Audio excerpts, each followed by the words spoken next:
Iniciamos nuestra jornada académica abordando una de las condiciones que nos invita a mirar al paciente más allá de una manifestación aislada. Nos acompaña la doctora Diana Cristina Varela, médica especialista de medicina interna y reumatología de la Universidad Pontificia Bolivariana, epidemióloga de la Universidad CES y de la Universidad del Rosario, magíster en enfermedades autoinmunes de la Universidad de Barcelona. Actualmente se desempeña como líder técnico-científica de reumatología del Comité de Estudios Médicos. Es docente de la Universidad Pontificia Bolivariana y directora de la plataforma de educación médica Doctora Autoinmunes. Los invitamos a escuchar su conferencia, Miopatías inflamatorias de la piel al pulmón. Doctora Diana tiene toda nuestra atención. Muy buenos días, muchas gracias a todos los que están acá. Vamos a compartir un tema que es un tema muy fascinante. Para mí es el tema más fascinante de toda la reumatología. Así Carlos Horacio no me dé la razón, pero este tema viene evolucionando mucho en los últimos años y tal vez lo que habíamos leído hace 10 años hoy es completamente obsoleto. Hace 5 años también está cambiando y cada día vemos que esto nos va a abrir las puertas a más universos y más diferentes vías para poder entender estas enfermedades. Entonces, esta es la hoja de ruta que seguiremos y vamos a empezar con este ejemplo. Aquí tenemos estos 3 casos clínicos. Un paciente de 38 años que llega con voz ronca, tos, regurgitación, 2 semanas de caídas, le cuesta vestirse y levantarse. Su diagnóstico era un Guillain-Barré cuando lo enviaron. Tenemos otro de 39 años que no puede levantar los brazos ni levantarse de la silla, fiebre, disnea, dolor articular, ANA negativo, factor reumatoide positivo, fue remitido como una artritis reumatoide. Y el otro es un paciente de 78 años con lesiones cutáneas de meses, caídas frecuentes, dificultad para vestirse, sensación de que la comida no pasa y fue remitido por enfermedad de Parkinson. Todos estos 3 pacientes, a pesar de que su clínica es tan diferente, los 3 tenían un diagnóstico de miopatía inflamatoria. Y eso es lo que pasa con estas entidades. Tienen un solo nombre, pero dentro de ese nombre hay una gran sombrilla que envuelve diferentes espectros de esas enfermedades autoinmunes y cada vez vamos viendo más subgrupos de este gran nombre que se llama miopatías, y a medida que vamos conociendo diferentes anticuerpos van apareciendo más grupos y más subgrupos. Esta enfermedad es una enfermedad que es muy heterogénea debido a sus diversos anticuerpos y sus diversos subgrupos. Tiene una prevalencia que no es despreciable y de estas tienen diferentes entidades. Tenemos la dermatomiositis, la de superposición, que hoy le estamos hablando también de escleromiositis, que seguramente esta se va a apartar y va a ser un grupo.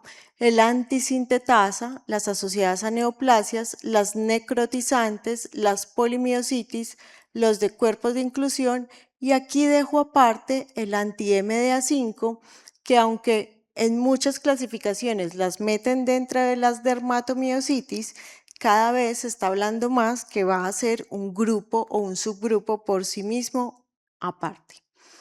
En Colombia ya hemos tenido varias estadísticas, esta es una de ellas, donde nos muestra que Antioquia es una de las zonas que más prevalencia tiene de miopatías inflamatorias. Y estos son los datos nuestros. En Comité de Estudios Médicos tenemos una cohorte al día de hoy de 130 pacientes con miopatías inflamatorias. Para nosotros, para los estudios previos, la edad promedio era de 51, para nosotros nuestra edad promedio ha sido de 58 años. Antioquia, el eje cafetero, en el estudio anterior les mostraba que tenía más prevalencia. Nosotros encontramos entonces que esa prevalencia es más en mujeres es el 1.8% de toda nuestra cohorte. La mayoría es dermatomiositis y tenemos una mortalidad del 6.9%.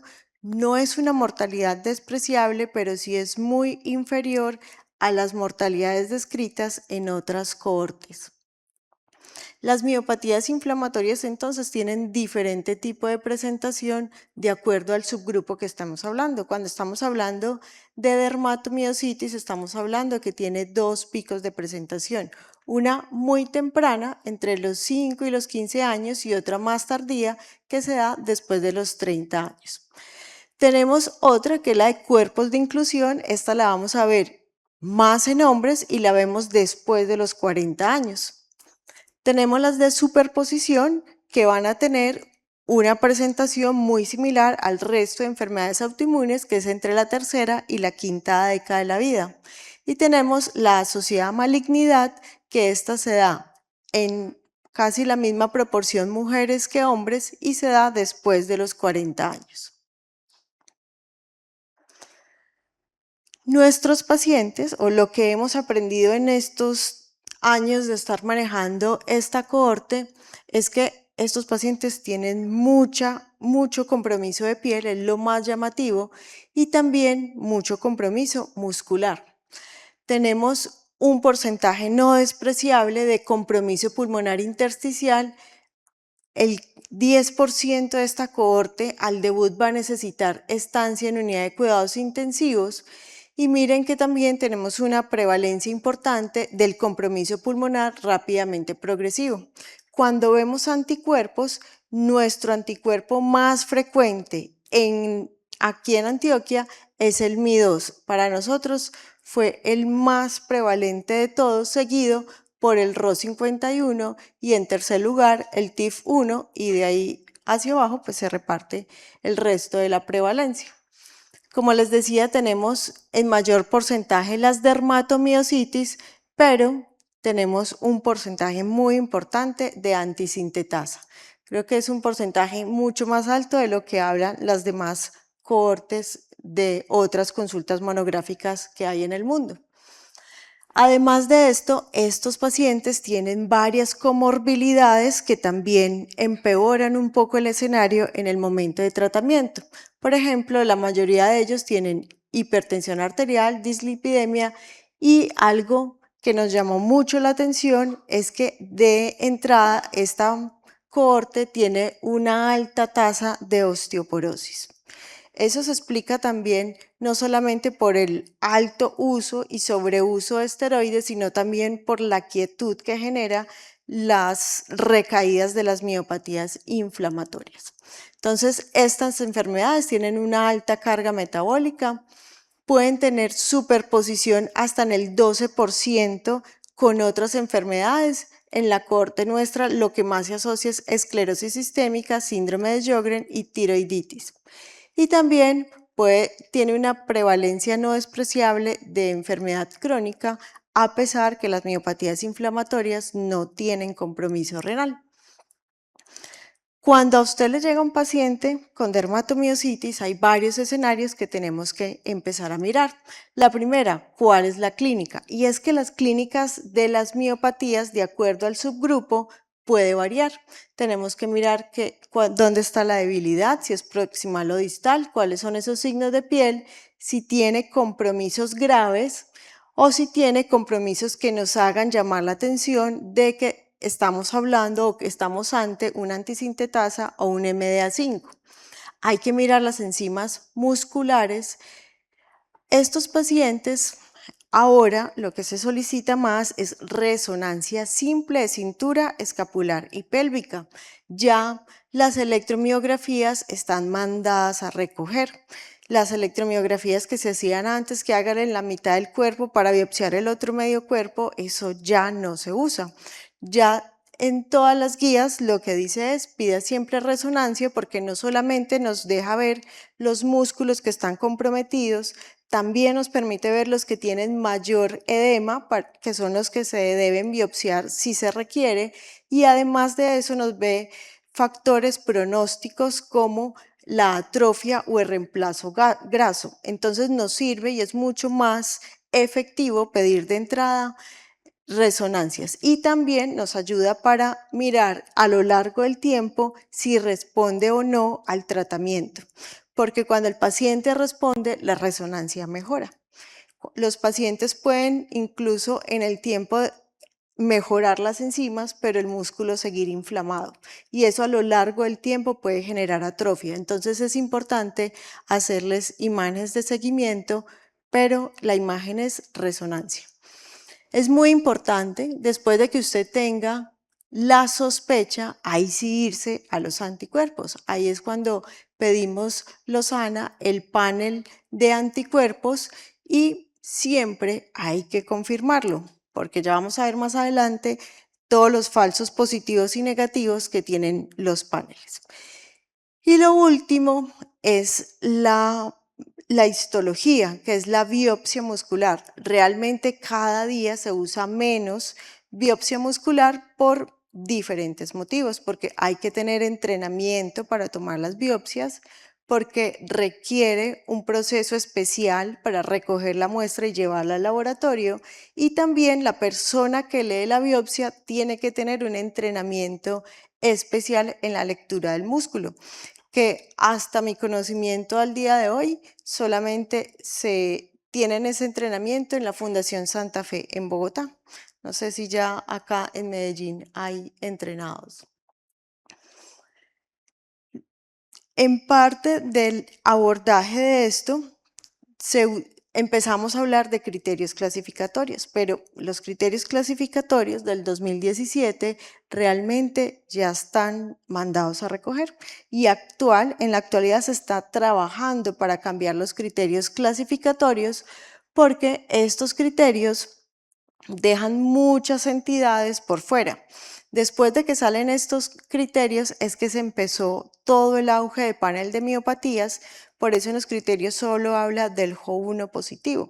Y ahora tenemos muchos más anticuerpos que nos cambia el discurso, por eso estos ya vienen para cambios en los próximos congresos, seguramente en los próximos años. Entonces tenemos varios subgrupos. Cada subgrupo va de la mano con un anticuerpo, y cada uno de estos va a generar una clínica diferente. Cada cosa de estas se une a un rasgo dominante diferente y vamos a tener varias cosas que no podemos olvidar. Pueden tomarle foto a la diapositiva para que lo tengan cuando ustedes tienen sospecha de esto, tenerlo a la mano. Este diagrama lo hicimos con nuestros pacientes, por eso ven que el Mi2 es un poco más grande, porque para nosotros es el anticuerpo más prevalente. En nuestra corte no encontramos, por ejemplo, estos anticuerpos antisintetasa, ni encontramos estos anticuerpos descritos en superposición, pero los demás, les recuerdo que el Mi2 y el Ro52 fueron los más prevalentes. Nosotros lo que más vemos son dermatomiositis. Estos dermatomiositis pueden ser tanto aisladas, Mi2 como pueden ser secundarias a neoplasias, que ahí está el anticuerpo TIF1 gamma y el NXP2. Y acá vemos el MDA5 como el niño regañado, y es porque ese anticuerpo, como les digo, cada vez se está separando más del grupo de dermatomiositis y cada vez más se encuentra como una entidad aparte. Además, también se conoce que el MDA5 ya empieza a tener hijitos, tiene 3 subtipos. Entonces, toma más fuerza para ser una sola entidad. Cuando uno encuentra un paciente con miopatías inflamatorias en un hospital, en un servicio de urgencias, lo primero que usted se tiene que preguntar es qué tan comprometido está y si tiene algún signo o alguna bandera roja que comprometa su vida. Tiene unos signos respiratorios. Aquí el más sensible es la frecuencia respiratoria. Tiene unos signos de deglución. Cuando el paciente empieza a tener regurgitación o cefaloparesia, también nos prende la alerta. En cardiovascular, aquí el signo más sensible es la frecuencia cardíaca. En cuanto a la parte pulmonar, también hay diferentes banderas rojas, que esto lo vamos a profundizar un poco más. Y si hay banderas rojas, lo primero que hay que hacer es desinflamar rápidamente al paciente. Normalmente estos son los pacientes que se pasan a unidad de cuidado intensivo. Siempre hacía parte de las preguntas de ronda, es cuándo usted este paciente lo va a manejar en piso y cuándo lo vamos a pasar a una unidad de alta dependencia. Y es que si estos pacientes tenían al menos una bandera roja, se debe pasar a unidad de alta dependencia, cuidados especiales o cuidados intensivos, porque tiene un alto riesgo de deterioro de la vía aérea. ¿Cómo es la clínica entonces? Los pacientes empiezan a perder de manera insidiosa la fuerza. No es que me acosté bien y me levanté enferma, que no me puedo levantar, bañar. No, eso va siendo poco a poco, es progresivo. Los pacientes cada día pierden un poco más esa facultad de hacer su autocuidado. Además de eso, es llamativo que es muy proximal y no duele. Y eso es muy importante. Solamente el 15% de toda nuestra cohorte se quejó alguna vez de dolor. Mire que la mayoría no tiene dolor. Cuando un paciente pierde abruptamente la fuerza y lo que predomina es el dolor, tenemos que abrir nuestra mente a diagnósticos diferenciales, sobre todo la rhabdomiolisis. Siempre pregúntele al paciente qué no está pudiendo hacer. Usted ya no puede subir escaleras, levantarse de la silla, cargar objetos y así usted va sabiendo para poder calificar esa escala de actividad. Ojo con los pacientes que tienen cefaloparesia. Esos son los que tienen un deterioro más rápido, más marcado y eso sí o sí debe ir a unidad de cuidado intensivo y empezar rápidamente el tratamiento inmunosupresor. Ojo con los pacientes cuando se quejan de disfagia. Muchas veces de la premura se nos olvida preguntarle qué está pasando a la hora de comer, si tiene regurgitación de líquidos o si él siente a toda hora que se está atorando. Y se nos olvida pedir interconsultas por fono y eso es supremamente importante. Desde el ingreso hagan evaluar a todos sus pacientes por fonoaudiología. Y ojo que a veces nos centramos solo en la CPK, pero tenemos muchas otras enzimas. Incluso podemos tener pacientes que tienen condiciones con una macro CPK que tiene una marcada debilidad y la CPK pudiera verse normal. Entonces, no nos confiemos porque esté muy alta o porque esté normal. La clínica es lo que prima en estas enfermedades. Bueno, les decía que la debilidad normalmente es proximal de la mayoría de miopatías inflamatorias, a excepción de la de cuerpos de inclusión. La de cuerpos de inclusión es más en hombres y es más distal. El resto de miopatías inflamatorias, cualquiera que fuera, es más proximal. Los pacientes pierden la dificultad de alzar las manos, de levantarse de una silla. La disfagia no es despreciable, mire que es lo segundo más prevalente en la cohorte nuestra, y la artritis. Llegan muchos los pacientes a la consulta de miopatías inflamatorias con un diagnóstico errado de artritis reumatoide. ¿Por qué? Las miopatías, sobre todo el MDA5 y el antisintetasa, dan manifestaciones articulares igualitos a la artritis reumatoide. Incluso son mucho más difíciles de controlar. Son muy de metacarpofalángicas, interfalángicas proximales. Además de eso, está descrito que el antisintetasa puede producir factor reumatoide positivo y anti-CCP positivo. Entonces, si yo veo artritis, factor reumatoide positivo y anti-CCP positivo, ya no podemos decir que es una artritis de Libro, sobre todo cuando hay un signo que nos va a cambiar todo y es el pulmón. Si usted en una artritis reumatoide supuestamente, tiene un compromiso pulmonar temprano, eso no es una artritis reumatoide, eso es un síndrome antisintetasa. Incluso lo hemos visto en los staff que solo contar la historia nos cambia el panorama. Y ahí le piden el panel de miopatías y da. No se pierdan en porque tienen anti-CCP y factor reumatoide positivo. Normalmente son de bajo título, pero está. Ojo cuando empezamos a tener cosas atípicas. Por ejemplo, que la debilidad ya no es proximal, sino distal. O que la debilidad no es simétrica, sino asimétrica. Ahí abran las posibilidades a diagnósticos diferenciales, pero es supremamente raro que una miopatía inflamatoria sea asimétrica. Siempre tiene simetría.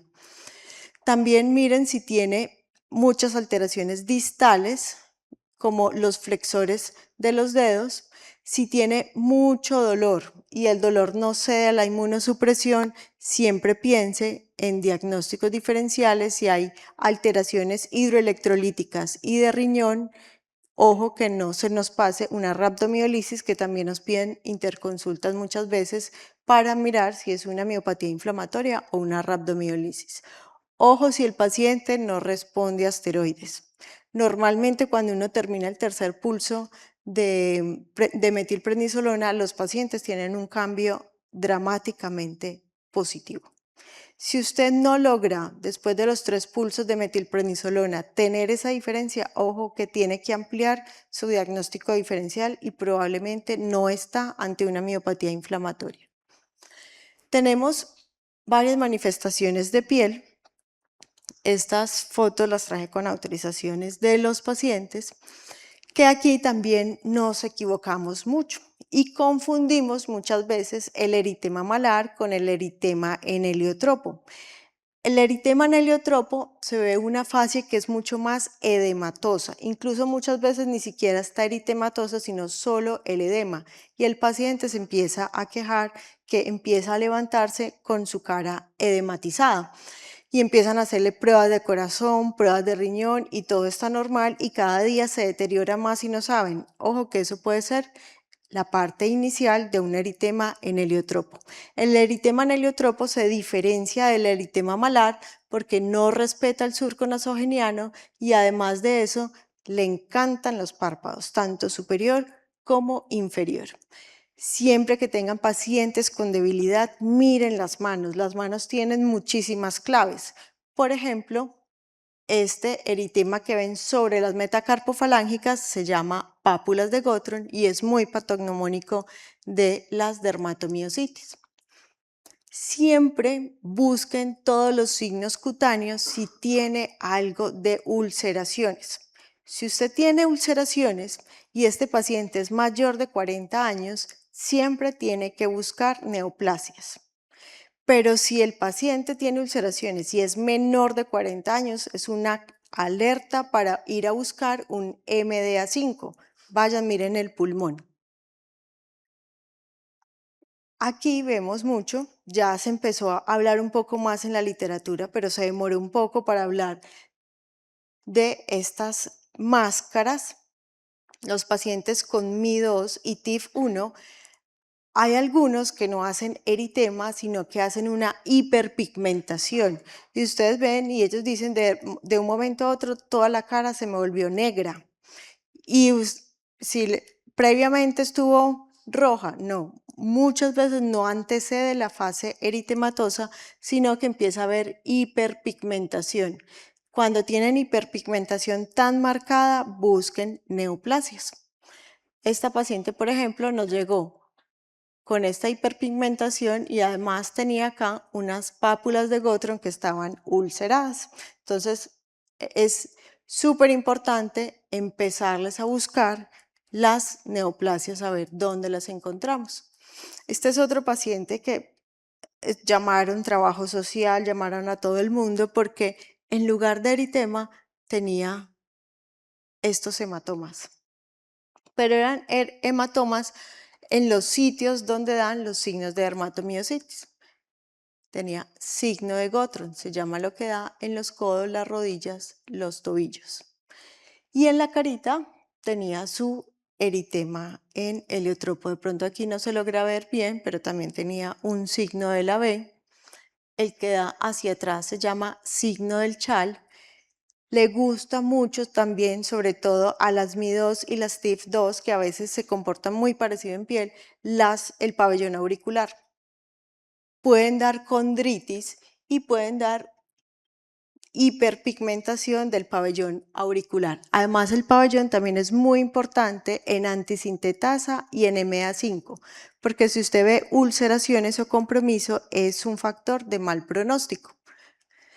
En las manos también hay que mirar muy bien las uñas, porque en las uñas podemos ver un eritema pericuticular donde se van a ver los vasos. Y esos pacientes se llevan a capilaroscopia y tienen cambios muy interesantes en la capilaroscopia. Este es el signo de la manga, que a veces nos cuesta aprender, pero ese es el más fácil de aprender el nombre. Entonces tenemos el signo de la B adelante, el signo del chal posterior, el signo de la manga en los brazos. Y el signo de la manga es más prevalente en los pacientes con antisintetasa y NXP2.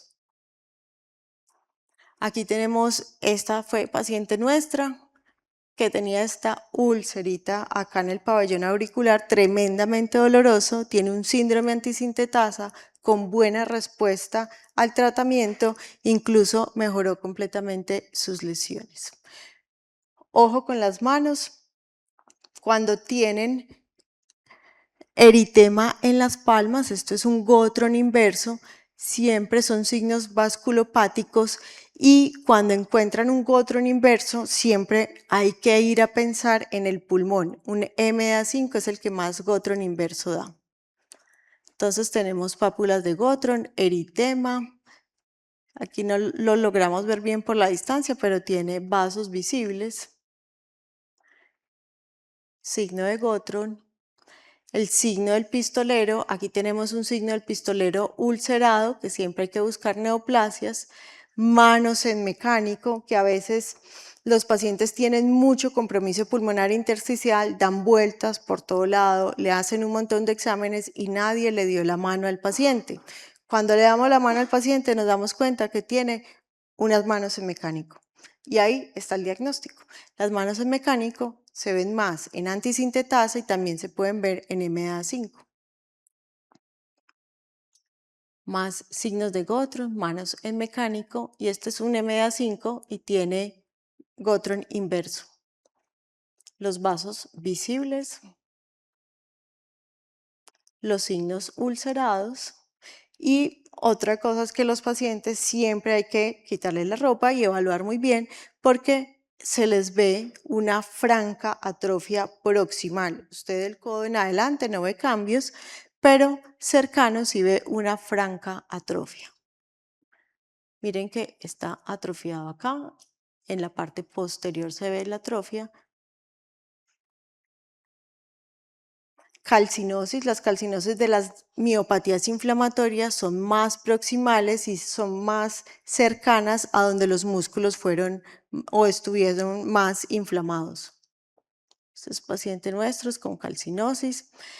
El pie del excursionista semeja a las manos de mecánico. Ojo que el pie del excursionista es en el dorso del pie principalmente y se debe acompañar de las manos de mecánico. Estas son donde fue relatado este signo, cómo lo encontraron. Siempre, ojo, que el diagnóstico diferencial es una tiña pedis. Bueno, el pulmón es muy importante porque el pulmón puede generar la mortalidad de estos pacientes, pueden generar pronóstico. Los que más comprometen el pulmón son el síndrome antisintetasa y el MA5. El síndrome antisintetasa tiene 3 subtipos que no vamos a ahondar en este y el anti-MA5 también tiene 3 subtipos. Por eso cada vez tienden a ser enfermedades o entidades que se van a describir diferente. Bueno, los anticuerpos tenemos los anticuerpos pues, que están en el panel de miopatías. Ahora se han descrito nuevos anticuerpos que hablaba con la profe que hace el panel de miopatías en la Clínica de las Américas y ya va a llegar el nuevo kit con los nuevos anticuerpos. Pero hay que tener mucho cuidado que el Immunoblot, que es el que utilizamos en Antioquia, tiene muchos falsos positivos y muchos falsos negativos.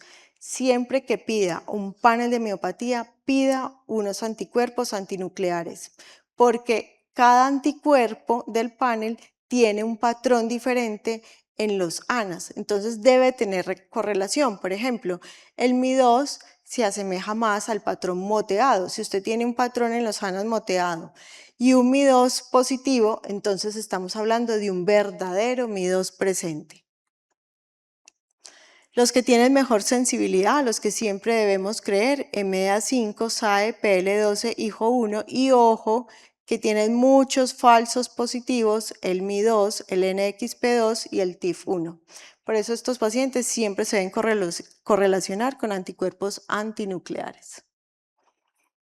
Bueno, entonces debemos pedir enzimas musculares, la resonancia, laboratorios completos, sobre todo para hacer diagnósticos diferenciales, la ferritina para hacer pronóstico, anticuerpos siempre acompañados de ANAs y ENAs, electromiografía ya no se usa y la biopsia muscular solo queda para casos donde es negativo todos los anticuerpos. Bueno, ya voy aquí cogida. Factores de mortalidad intrahospitalaria. Los pacientes por lo que más se mueren son aquellos que tienen mucha actividad cutánea que no mejora, mucho compromiso pulmonar intersticial y el índice de neutrófilos linfocitos, que es un índice demasiado sencillo, es dividir los neutrófilos y los linfocitos. Si ese índice da de 1 a 3 es normal, mayor a 3 empieza a haber inflamación y miren qué es lo que más se asocia a mortalidad. También hacemos capilaroscopia, sobre todo en los pacientes que tienen compromiso pulmonar. Pronto tendremos un artículo de capilaroscopia en miopatías. Neoplasias. ¿A quiénes le buscamos neoplasias? A toda persona que inicie después de los 40 años, a las personas que no respondan fácilmente al tratamiento, a los que tienen signos cutáneos ulcerados o a los que se acompañan de NXP2 o TIF1 en los anticuerpos. Ojo que aquí hay un excepto y es que el TIF1 es el anticuerpo más prevalente en la juventud, en la dermatomiositis juvenil. Entonces, esos que inician más o menos a los 20 años pueden tener unos signos cutáneos muy graves y pueden tener TIF1, pero eso es muy raro que se asocie a neoplasia. Es muy de dermatomiositis juvenil también. Y el tratamiento, no vamos a ahondar mucho, pero es muy importante, no solamente inmunosuprimirlo, sino rehabilitarlo desde el día 1, desde el primer día que ese paciente ingresa al hospital, hay que pedirle terapia física, hay que pedirle fonoaudiología, hay que ayudar a este paciente para deglución y rehabilitación y siempre hay que medir la respuesta con un instrumento, que el instrumento está gratuito online. Nosotros, ¿qué es lo que más utilizamos? Glucocorticoides, metrotexate, azatioprina y en los pacientes más graves la primera línea es inmunoglobulina para nosotros y si no responde rituximab, en ciertos escenarios ciclofosfamida, micofenolato cuando hay compromiso pulmonar intersticial. ¿Cómo le fue a nuestros pacientes? Tenemos un muy buen desenlace, tenemos 93% de supervivencia, el 6.9% de fallecidos durante los 3.5 años que llevamos de seguimiento de estos pacientes. Realmente es muy buena, hay series que reportan del 20 al 40% de mortalidad, nosotros estamos muy bajo por de eso, y hay diferentes tipos de presentación de estas enfermedades monocíclicas, que son los pacientes que hacen un solo episodio, que es en la recaída y nunca más vuelven a presentar actividad. Policíclico es que tiene varias recaídas, hay unos que tienen actividad persistente y otros que entran en remisión profunda. Los de actividad persistente principalmente son los del síndrome antisintetasa. Entonces, para llevar a casa, la ceca normal no descarta una miopatía inflamatoria y tener ANAS negativo, ojo que en MA5 pudiera verse. El fenotipo siempre manda sobre la clínica. Estos criterios pues tendremos que esperar a que se actualicen. Siempre mire los párpados y las manos de los pacientes. Ahí está la respuesta en las miopatías inflamatorias. Ojo con las banderas rojas, la disfasia y la cefaloparesia. Ojo con el anticuerpo que predice cuál va a ser el riesgo de ese paciente. Ojo con la técnica en la que se miraron y siempre afronte el panel con UNOSANA. Inicie siempre terapia inmunosupresora desde el día 1 y abramos la oportunidad para estas enfermedades, empezamos a estudiar más sobre ellas para poderlas diagnosticar a tiempo y que los pacientes ya no nos lleguen tan atrofiados. Agradezco entonces nuevamente a todos por estar acá. Estas son mis redes sociales, este es mi canal de YouTube por donde se está transmitiendo este evento y donde quedarán todas las charlas para futuras que puedan compartirlo con los demás. Muchas gracias.